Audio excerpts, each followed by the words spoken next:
So as Natural England, we provide advice to protect designated sites, so the special areas of conservation, special protection areas, Ramsar sites. We've also got marine conservation zones and sites of special scientific interest. So our advice is to protect those and the habitats and species within them.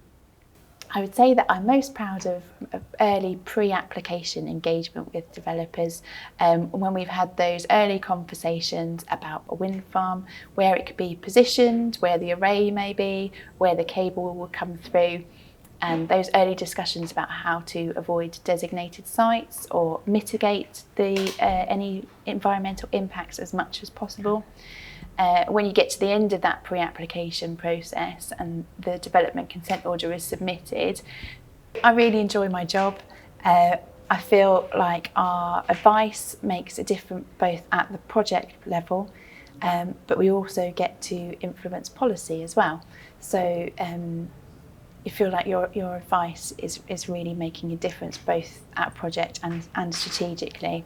So I've done lots of survey experience early on in my career. It really helped because you get to go out, you get lots of detailed species knowledge and ecology knowledge, you learn all the survey techniques, and you can then use that knowledge then to provide really good detailed casework advice as a statutory advisor.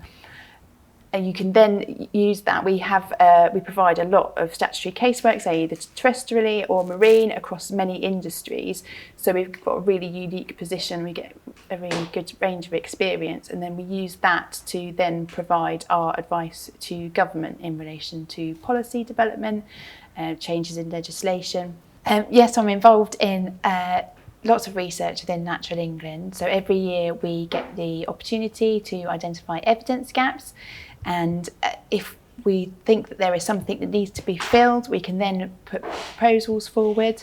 So I've got 2 projects that I am managing at the moment.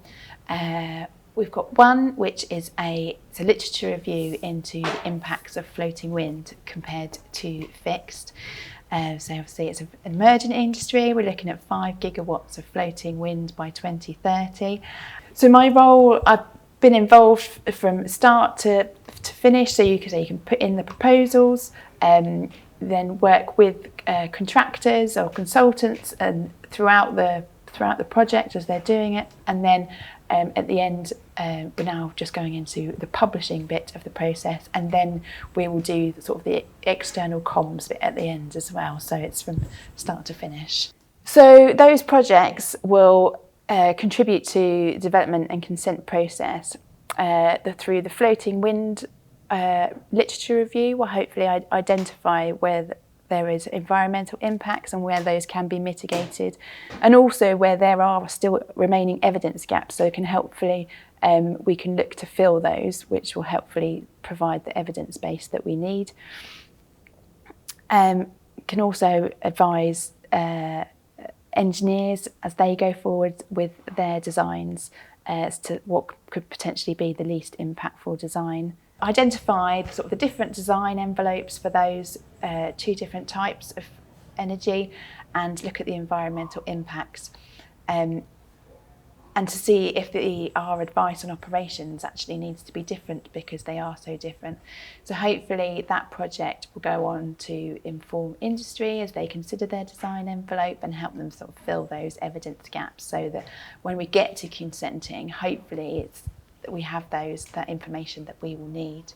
Personally, I really like working in this sector because you get to really work at the cutting edge, and our advice contributes to both the biodiversities and the climate emergencies simultaneously.